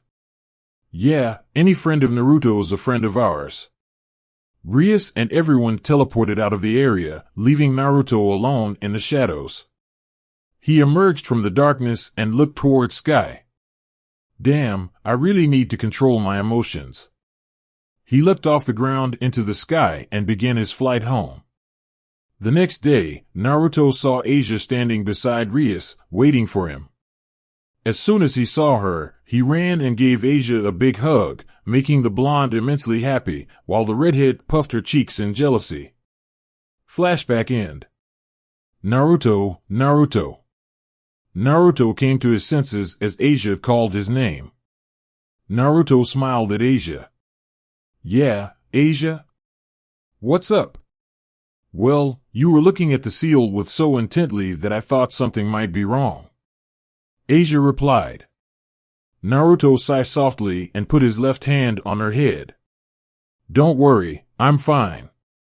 Just thinking about something. Can I know what were you thinking of? Well, Asia, there is something I want to tell you. What happened? Is something wrong? I talked with Granny a little bit before I came down, and I need to go and see her because of some work. Asia became sad when she heard that Naruto was going somewhere, leaving her. Asia, don't worry. I will be back as soon as I possibly can, and I'm not leaving you by yourself. Someone's staying with you until I come back. As soon as he said that, the doorbell rang. Who might that be at this hour? Asia thought. That was faster than I thought. I guess Granny wants me to get back into shape as soon as possible. Naruto thought. Asia got up and started to walk towards the door, but Naruto stopped her. Asia, hang on. I'll see who it is, he said as he walked towards the door. However, as soon as he opened the door, someone came in fast and slammed into Naruto with the speed of a bullet train. Big brother. Hugh. The projectile came in the form of a teenage girl with long brown hair and wearing a cap and a jumpsuit while carrying a backpack. Sitting on the male's stomach, the girl looked at Naruto's face, but she could only see swirls in his white eyes. She tilted her head in confusion at seeing the boy out cold, then grabbed him by his collar and proceeded to shake him violently. Wake up, Naruto. Wake up. Wake up. Seeing this, Asia stepped forward and put a stop to her poor friend's torture. Please stop, you're only hurting him more. The girl looked at Asia and smiled. My name's Aral. Nice to meet you, miss. She held her out hand for Asia to shake. The blonde didn't want to give off the impression of being a bad host, so she stuck her hand out in return. It's nice to meet you as well. My name is Asia Argento. Aral smiled widely, but before they could say anything else, they heard groaning. Wag, my gut feels like it got hit with a shell from an anti-tank rifle. Naruto groaned and looked towards who stood in front of him. So she sent her, huh? Well, she's undoubtedly strong and she might be the best choice. He got up clutching his stomach. Nice to see you, Aral. How've you been? Asks Naruto. Great, what about you, big brother? Why are you holding your stomach? A tick mark appeared on the male blonde. You were the one who crashed into my gut like a cannonball. Aral ignored Naruto's yelling and sat on the sofa. She looked at Asia, who was supporting Naruto. I'm going to be staying with Miss Asia here. Naruto nodded his head and sat on the sofa in front of her. That's right, you'll be staying with Asia for the time being. Treat her well, and no matter what happens, Aral, don't let her out of your sight. Am I clear? Aral nodded her head. Naruto looked towards Asia, who was still saddened over Naruto's departure, but she looked towards the blonde with a happy smile. Don't worry, Naruto. I will take care of myself and I won't leave her side so you don't have to worry. Naruto nodded his head and gave her a small smile. Okay then, I will be off for a few days. Aral, you and Asia give the documents to Sasuke, he will handle everything school-wise. Aral nodded her head in understanding of Naruto's orders. Well then, both of you should go and sleep. You both have to go to school tomorrow. Naruto spoke with a smile. Both Asia and Aral got up and walked towards Asia's room as Aral wanted to take a bath before the bath. Aral changed her clothes to nightwear and slept in Asia's bed, leaving little space for Asia to sleep, so after some time, Asia walked out of her room and walked to Naruto's room. Naruto. Yes, Asia? Come in. As Asia entered the room, she saw him packing his backpack. Not feeling sleepy? Asia nodded. Are you done packing? Yeah, I'm almost done. Do you really have to go? Naruto stopped his packing and looked towards Asia. He walked towards her as she looked down at the ground, sadness in her eyes. Asia, I know you will feel a bit lonely, but you have a new friend now. I promise as soon as I'm done with Granny, I'll move as quickly as I can back here, okay? Promise? Naruto held her hand up to his lips and kissed it. Promise. Asia smiled brightly after that and started to leave, but stopped at the door and turned back to Naruto. Is there anything else you need, Asia? Asia shook her head, but then she started to play with her fingers. Naruto? Can I sleep in your room for tonight? All right. You take the bed and I'll sleep on the sleeping mat. Asia nodded her head and readily went for his bed and tried to sleep, but as she saw Naruto packing, a peaceful smile stretched across her face. I do really feel safe when I am around Naruto, she thought to herself as she closed her eyes to sleep. Next day, Asia slowly opened her eyes as the rays of morning light beamed down upon her face. She looked around for Naruto, but she couldn't find her fellow blonde. She nearly cried, but then her eyes fell on a letter with her name on top, indicating that the latter is for her. She picked it up and began to read. Dear Asia, I'm truly sorry. I left in the early morning in a hurry, but remember this, I will come back as soon as possible, and if you'd like to contact me, call me at any time, okay? Have a great day. Naruto. P.S. Be sure to give Aral a tour of the school. I don't want her getting lost.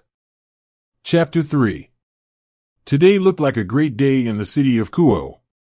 Blue skies illuminated full green trees and the air smelled fresh. However, the weather wasn't the only reason why today looked like a great day. Today also looked like a great day because today was Aral's very first day of school. Aral walked down the street with Asia on the way to Kuo Academy.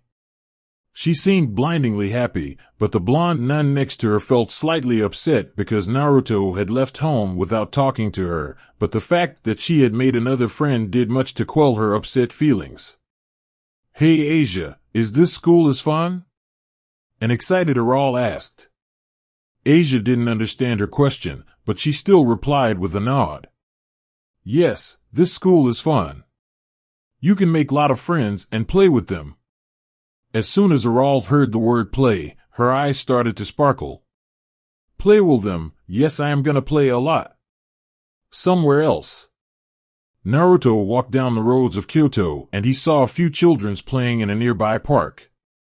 He then sneezed. However, in that sneeze he remembered something crucial he should have told Asia. Crap. I forgot to tell Asia not to say the word play around Aral.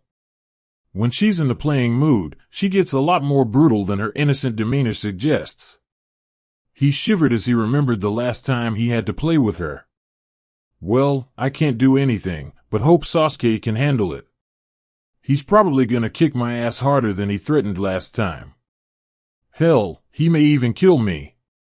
Naruto chuckled as he continued his stroll. With Sasuke. Sasuke was still angry about last night when Naruto told him everything, but he controlled himself enough to put it aside. Especially considering the fact that he had no time to feel angry when he saw Aral with Asia. He immediately started to sweat. That useless little loser. Why didn't he tell me about Aral? If I survive this, the next time I see him, he's dead. Sasuke's train of thought crashed as he suddenly felt pain in his gut. It felt like someone had shot a cannonball right at his stomach. Sasuke. Everyone in campus stood in shock. The school's idol, the Prince of Kuo Academy, got knocked unconscious by a girl a third his age and half his height. The girl on campus were furious at Aral for getting close enough to touch him. All the boys were angry at Sasuke because as soon as they saw a new hot chick, she ended up following Sasuke. When Aral called out for Sasuke, everyone stopped thinking for a second. Wake up, big brother. Wake up. Wake up. All boys and girls except Asia gave a sigh of relief when they heard Aral call Sasuke her brother. Sasuke awoke with stomach pain similar to what Naruto felt when Aral met Asia last night. Why does she always do this? Sasuke thought, but then he felt someone sitting on top of him as he opened his eyes. He stared at a happy-faced Aral. He quickly grabbed her, moved her to a different direction, and he got up. Sasuke dusted himself off and then looked angrily at Aral. Why do you always crash into me like that? I've told you around 1,000 times not to run at me like a missile. Seeing Sasuke get angry, Aral's eyes started to water. Shori be big B brother. Seeing Aral's eyes watering caught Sasuke off guard a bit, but he regained his composure. Look Aral, you shouldn't cry just because Aral's cheeks turned red, her lower lip began to quiver, and sniffles started to escape her. Sasuke, desperate to avoid looking like an asshole in the middle of school, pulled out his trump card. Aral, if you don't cry, I will treat you to ice cream. The moment he said ice cream, Aral stopped herself from crying. Can I eat as much I want? Sasuke gave her a strained look, indicating no. Aral turned on the waterworks again, but Sasuke quickly acquiesced. Okay, you can eat as much as you want, but only after school. Aral started to jump in excitement as she was going to eat as much ice cream as she wanted. Sasuke looked away, but still smiled a bit. Asia also saw the interaction between them and smiled a bit. How nice it is to have siblings. Aral, quiet down. Let's go to the principal's office. We need to enroll you as a transfer student. Sasuke started to walk towards principal's office with Aral and Asia in tow. As they reached the principal's office, Sasuke stopped. Seeing him stop, both Asia and Aral stopped as well. Aral, give me all the documents Naruto gave to you. Aral took the documents from her bag and handed to Sasuke. Sasuke took the documents and reached to open the door, but before he opened the door and signaled Aral to come with him, but she refused. Big brother told me never leave her alone. Stay with her together all the time, so I will not leave her alone. Aral said firmly. Seeing this, Sasuke sighed and also signaled Asia to come with them. Sasuke knocked on the door. Come in. The trio entered the principal's office. As they entered, they saw the principal seated in an elegant pose. She had long black hair reaching the middle of her back. She wore a black business suit. When she saw Sasuke, she told him to come inside. When the trio walked inside, Sasuke was the first one to speak. Miss Kariya, these are Aral's papers. Everything you need to know about her is in those documents. Miss Kariya took the documents and looked them over. Well, Sasuke, last night I also got a call from the board. They told me everything I need to know, so she's been accepted in the school as a transfer student, and Aral, you will get your uniform from the student council. This is your class program. Aral took the paper presented. All three of them thanked her and took their leave. As they came out of office, Sasuke looked at Aral. "Let's go, Aral. We need to go to the student council." "Well, Sasuke, if you don't mind, I will take her to student council room, so can we go?" Sasuke stared at both of them for a few seconds, but ultimately sighed. "Okay, but you're going to have to show her around school," spoke Sasuke. Asia nodded her head and both of them started to walk in opposite directions. Sasuke watched them walk towards the student council room, but then he felt a familiar energy. As he looked towards the source of the energy, he saw a black cat. He started to walk into an isolated part of the school, but the cat also followed him. As Sasuke reached an empty hallway, he stopped. "You can come out now, Yoruchi." As he finished speaking, the black cat morphed into the all-familiar dark-skinned beauty. "Hello, Sasuke, why did you call me here? I want you to keep an eye on Rias, and if you see her and her peerage anything doing funny, I want you to inform me. Is that okay?" Yoruchi nodded her head and started to walk but stopped. "Sasuke, I also want to ask you something." Sasuke also stops and looked towards Yoruchi. "Why are you doing this? What she did was her choice and Naruto is doing okay, isn't he?" Sasuke turned back to Yoruchi, suddenly angry. Doing okay? That bitch wanted to give that mutt, who only looks at women for their bodies, her virginity. He heard it with his own ears and saw it with his own eyes, and you're telling me he's doing okay? Sasuke had never gotten furious in front of her, so seeing Sasuke angry came as a shock to her. Sasuke turned away and took several deep breaths. "Sorry. I didn't mean to go off like that. Tell me why you're so upset and we'll call it even. Naruto is not doing okay, and for anyone to imply that he's not upset just makes me violently angry because he may look fine on the outside, but on the inside is an entirely different story. He'll never admit this to anyone but me, but Naruto, he couldn't feel more alone. How can you tell? We're like brothers," Sasuke said before turning to walk in a different direction. Yoruchi looked down at the ground and thought before turning to the Uchiha's back. "You are wrong about one thing, Sasuke. And what that might be? Naruto may feel alone, but he can never be alone." "What do you mean?" "As long as he has family like you and the leaders, he can never truly be alone in this world." With that, Yoruchi vanished in a flash. Sasuke looks towards the floor. She only said 2 sentences, yet they struck a deep chord inside of him. With Aral and Asia. Both of the girls walked towards the student council room, but they were confronted by Issei, who was looking for Asia, as she was called by Rias for a meeting. "Hello, Asia." "Hello, Mr. Hyudu." Issei didn't see himself getting used to her use of honorifics when around him, but didn't complain. When he saw Aral, his eyes glowed with that familiar perverted glint. Now, naive as Aral may seem, she liked when someone stared at her body with lustful eyes. As a matter of fact, she had destroyed the eyes of many males for staring at her like that.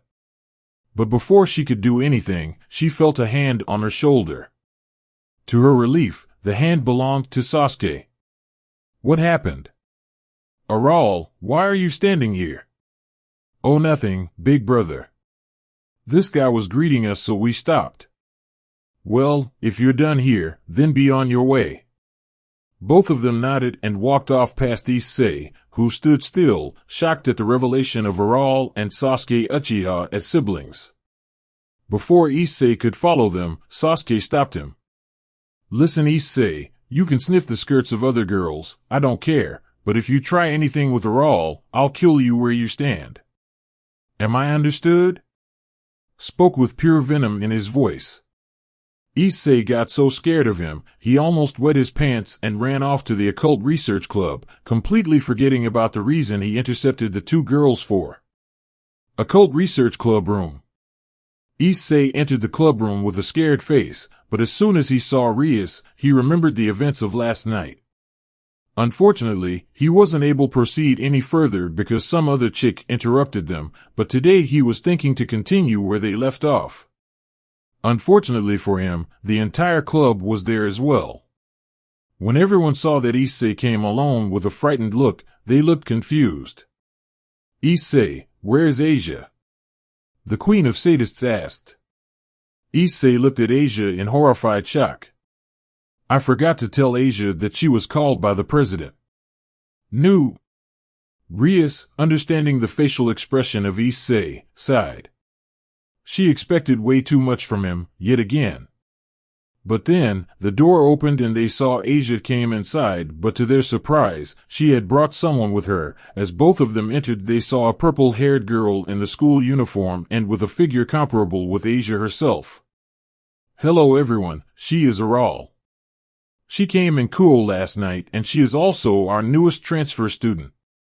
She's a second year and she is also Naruto's little sister." Everyone looked shocked, but none more so than Rias. "Naruto's little sister? But he never told me about her." Issei was too shocked to even speak. First, he thought she was Sasuke's sister, but now he found out she is also Naruto's sister. He shook his head and turned to Asia. Asia, but I heard her also call Sasuke big brother." "Well, that's true, she's like a surrogate sister to both of them." "Oh then, okay I guess." With that bit of confusion cleared up, Issei backed down. However, Aral still felt anger as she felt Issei's eyes still on her. Her desire to crush his eyes nearly overwhelmed her, but before she could do anything, Asia introduced her club to her. "Well Aral, this is my club and these are all friends of Naruto." Aral smiled at that. "I know them." That surprised them a bit. "How? We never meet before?" Rias asked, confused. "When Naruto comes home sometimes he shows me a picture of everyone." "Okay, then." Rias said as she understood that Naruto's granny might know about her as well. He is Kiba, she is Kaneko, Akino, and Rias. Aral pointed out gleefully. Rias gave a smile to Aral, who also smiled, but then Rias remembered why she wanted everyone in ORC in attendance. Aral, will you please excuse us for some time?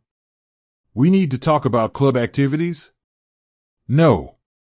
Aral said simply. "Why?" Rias asked, confused. "Big brother told me to never leave her on her own until he comes back from Kyoto." "What do you mean by that?" Rias asked, shocked. Aral tilted her head in confusion. "What? When did he go to Kyoto?" "Today morning." Rias grew a bit miffed. "He left, without telling me?"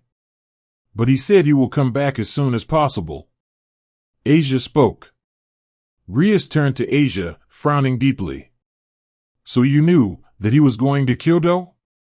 Asia nodded her head in approval. "So you knew he was going to Kyoto, and you didn't tell me?" Rias yelled furiously. "I thought he might have told you last night after your date." Asia replied, scared and confused. "What date? I haven't seen Naruto since last week." Kiba and Kaneko looked at Rias in shock, but none more so than Asia. She then understood why Naruto came home soaked last night, looking so heartbroken. Kiba saw this and understood that something horribly wrong had happened between Naruto and Rias last night. Kiba saved Asia from more prodding by the president. "President, sorry to interrupt and no offense to Naruto, but we have more important things than his whereabouts to discuss." Rias got calmer but still held an angry expression and looked towards Asia. "You can go for now, but I need to talk to you about this later, is that clear?" Asia nodded her head and walked out with Aral, who still looked confused. After they left, a magic circle appeared in the middle of the room. A bright red column of light shone and a beautiful silver-haired woman came walking out of the circle, wearing a maid outfit. Introducing Graphia Lucifuge, strongest women of the underworld and wife to Lucifer. As she appeared, everyone except Rias bowed to her. Mistress, Lucifer-sama is truly upset about last night. Graphia spoke in a disappointed tone. If he truly cared about me, he should have stopped this contract beforehand. Be that as it may, sleeping with someone else is not an option, let alone an acceptable one. Both Kiba and Kaneko were shocked and confused. What do you mean? Kiba spoke, before quickly bowing his head. I am sorry to interrupt, but can you please explain to us what happened? Before Graphia could say anything else, another bright light sun and an orange teleportation symbol appeared. A pillar of fire hit the ceiling and a man walked out of the flame. He wore a maroon blazer and pants and a white shirt underneath his blazer. He had blonde hair. It's been a while I visited the human world, it's just as disgusting as ever. Though, I suppose there's some good that comes with visiting this waste of a world. The man oiled as he turned to the president. My darling Rias Grimmery, have you missed me? Who is this guy? Issei asked. This man is Riser Phoenix, a pure-blooded high-class devil, as well as the heir to the Phoenix clan. Replied Graphia. Phoenix clan? He's also the fiancé of the Grimmery clan's heiress. The heiress of the Grimmery clan, but that would mean. Indeed, he is Rias' fiancé. Clarified Graphia. Fiancé? After the shocking realization, Riser walked and sat on the couch with Rias. Her queen came with tea and offered it to Riser. He took a sip and exhaled in delight. The tea Rias' queen makes is as delectable as always. She did well when she made you her queen. The pleasure is all mine. As he was sat with Rias, he also played with her hairs and ran his fingers across her thighs. Internally burning with disgust, Rias quickly stood up.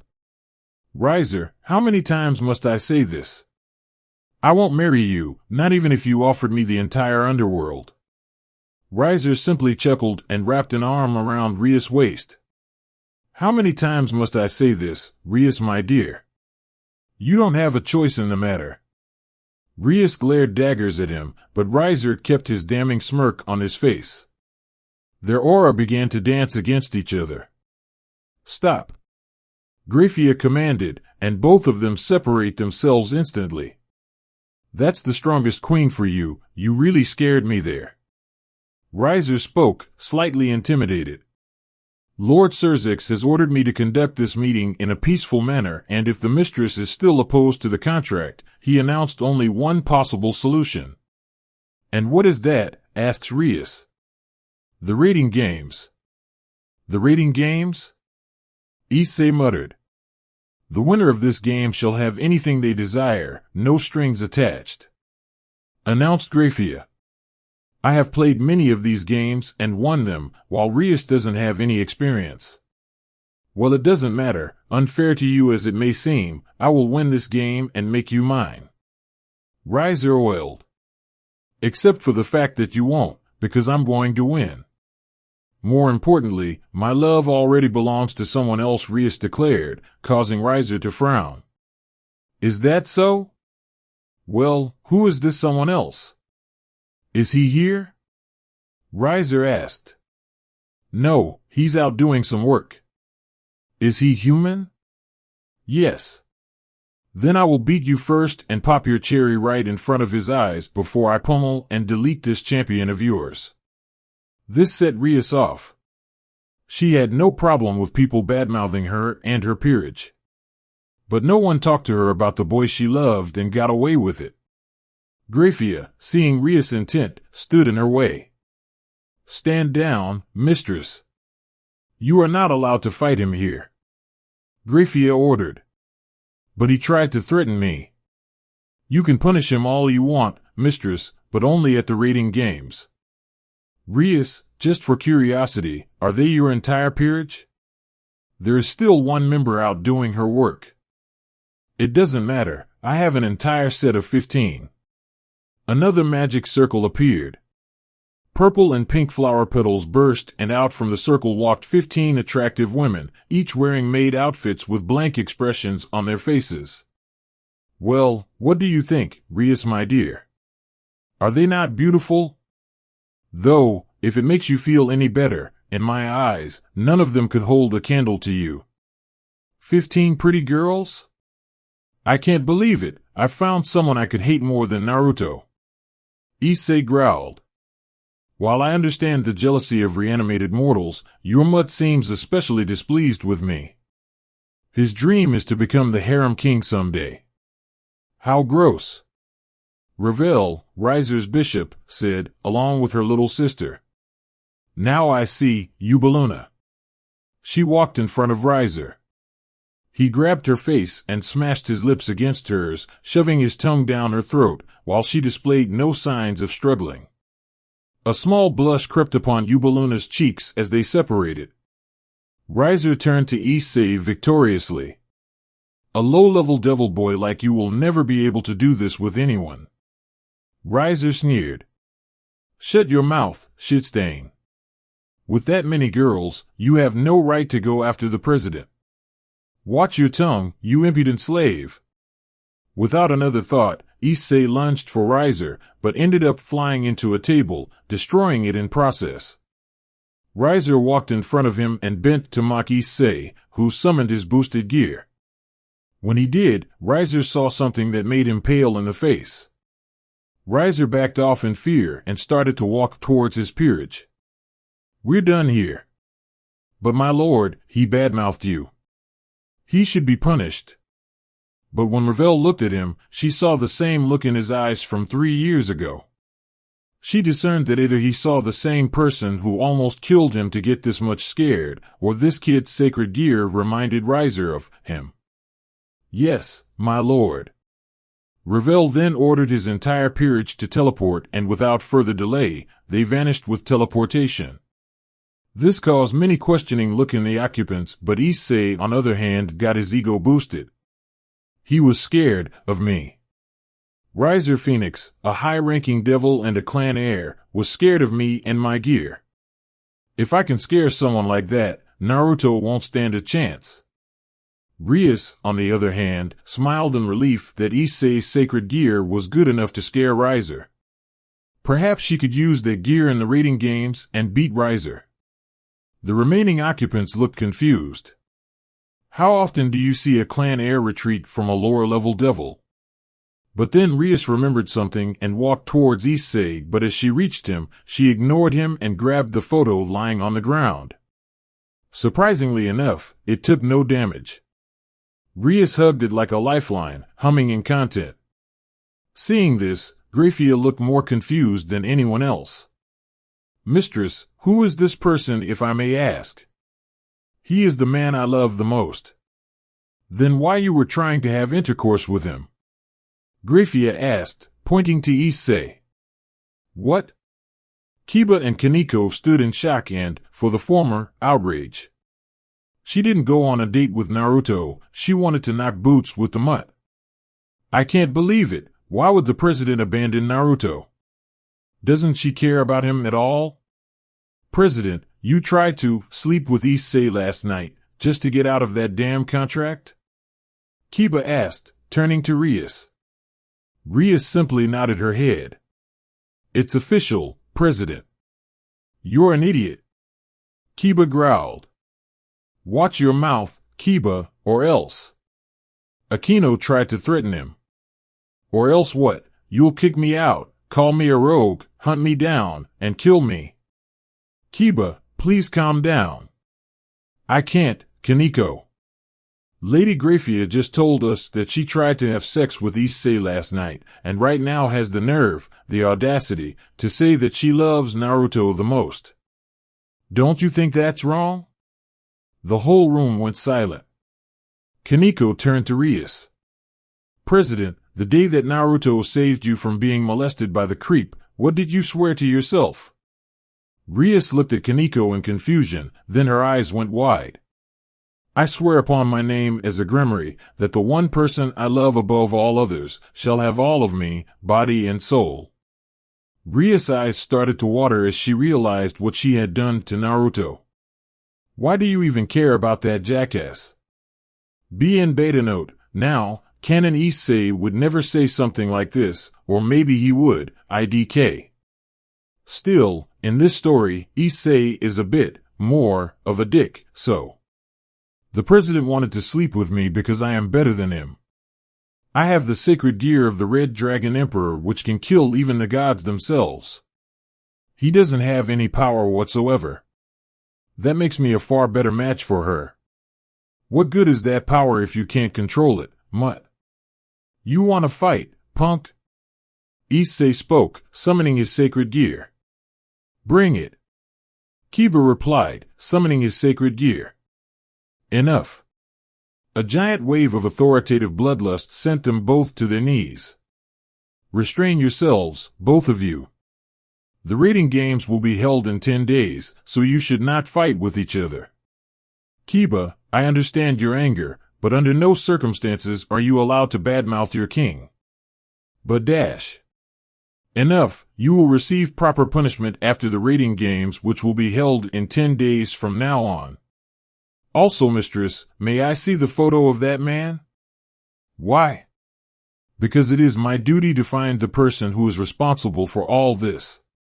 He's done nothing wrong. He doesn't need to be involved. You need tell him about yourself, us, and our world. Whether or not you want to reveal why you wanted to sleep with your pawn is up to you. However, do you really think, with what you know now, that you can play this off like nothing has happened? With that, Graphia left with Naruto's picture using the same magic circle she came in. All the remaining occupants, save for Issei, felt depressed. Kiba couldn't have left quicker. And cut.